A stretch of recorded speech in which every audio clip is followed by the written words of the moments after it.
Story guy here. Phew, boy, that chapter 30 really kept us going there with Teresa's challenge to the Sorais and then capture and then final escape. So now we move on to chapter 31, and things are slowed down a little bit here as Teresa and her friends Pia and Pita try to figure out, what do we do now? Chapter 31. The day they escaped from the Sorais, everyone returned to their villages and homes except for a dozen or so representatives from the Peralta steeples, the Nomen, and other Vahiabajo clans. A runner was sent to ask the Bats if they wished to send one of their kind to meet with the others, since the threat of war with the Sorais seemed unavoidable. They met in El Mote, a Torman village in the center of the valley about a mile from the shore of the river. The visitors stayed on bedrolls spread on the hard dirt floors of a large one-story adobe building that served as a gathering place for trading among the clans. Bright sunshine sent dusty shafts through its east windows on the second morning after the captives' return. It could have been the start of a most pleasant day, but although exhausted, Teresa had hardly slept. In spite of widespread enthusiasm over such an escape, she felt that the coming war was all her doing. None of this would have happened if she hadn't dared to confront the Sorais without any plan or sufficient power to back up her assertiveness. Pia and Pita sat on either side of her, pressing up against her, which was their way of showing sympathy and support. "This self-hatred and questioning in circles will change nothing," Pita said. "Would it be better to let people to continue to die without doing anything?" "But what if it has nothing to do with the Sorais? Now they want to break a long-held peace because I was so stupid. If they have had nothing to do with the plague, then why didn't it occur before?" Pita asked. "There have been rumors of growing Sorai strength and restlessness for the last 3 summers. This plague is a way for them to sap our strength, make us fearful, maybe even make us do what we just did, go up there and accuse them of starting it. So I helped the valley play right into their hands. Thanks a lot. I would prefer to go back to my own world and make a mess of things there instead of here." Pita looked at Teresa incredulously. "What? Are we so helpless we need you to come in and make trouble for us? You are our sister, but your magical powers have proven no greater than our own. Any one of us could have eventually gone up to the cliffs to try what you did. They have some magic we don't understand to have so easily taken prisoners. But something's going on with which we have no experience, and that's where you come in." "Perhaps, but there has to be something I could have done. You have taught me that the power of good can have limited magical power here. In my world, magic is dead. There's no belief in miracles and special powers anymore. Though many in my Rio Grande Valley talk of the devil and his evil power, there are those among the Anglos who don't even believe in the devil or in demons. Soon everything will have to be done by the means of people's own powers of mental ingenuity. There are few people I can cure by the old ways. But here, exactly, we have a need for your powers.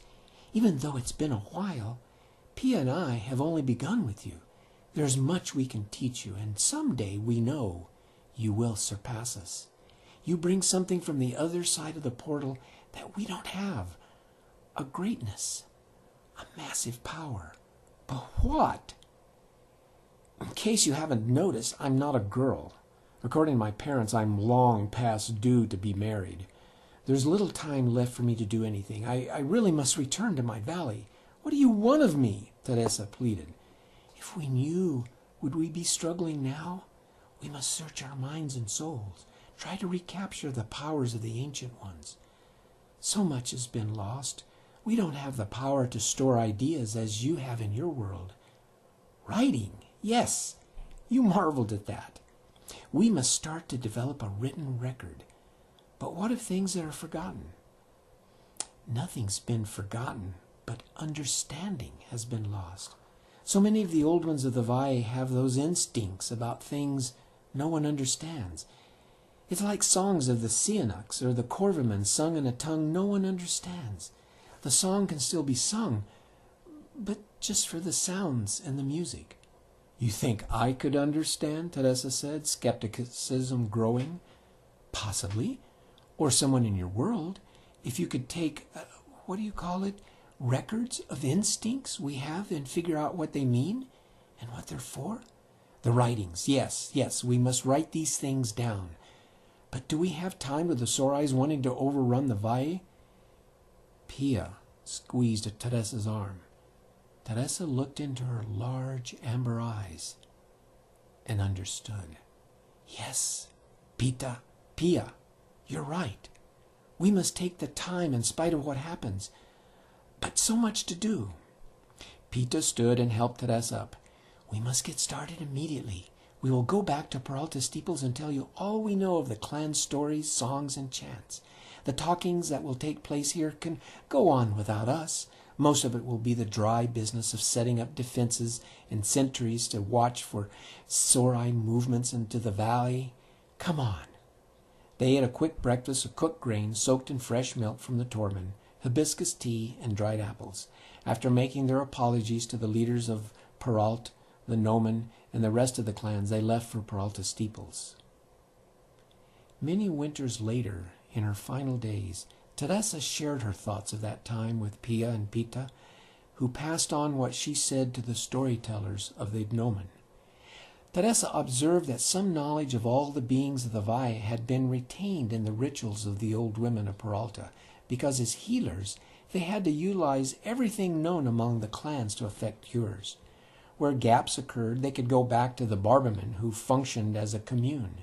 Thus they retained the ability to weave together all the special magical rituals of the clans, though they had no inclination to decide how to wield those powers.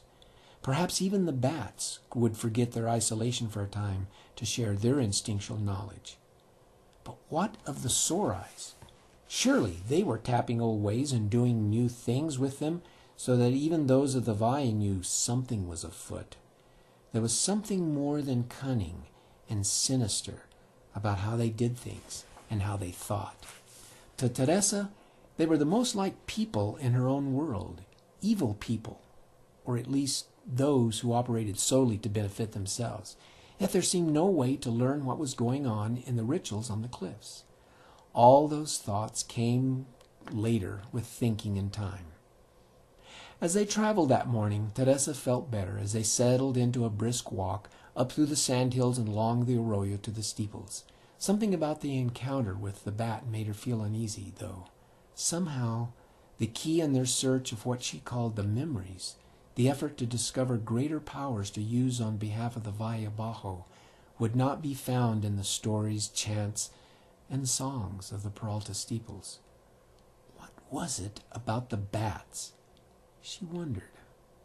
As they rested while sitting on the banks of the arroyo, Teresa looked back down to the vast bosques of the river. In the tangle of massive cottonwoods and bushy willows there was a dark area.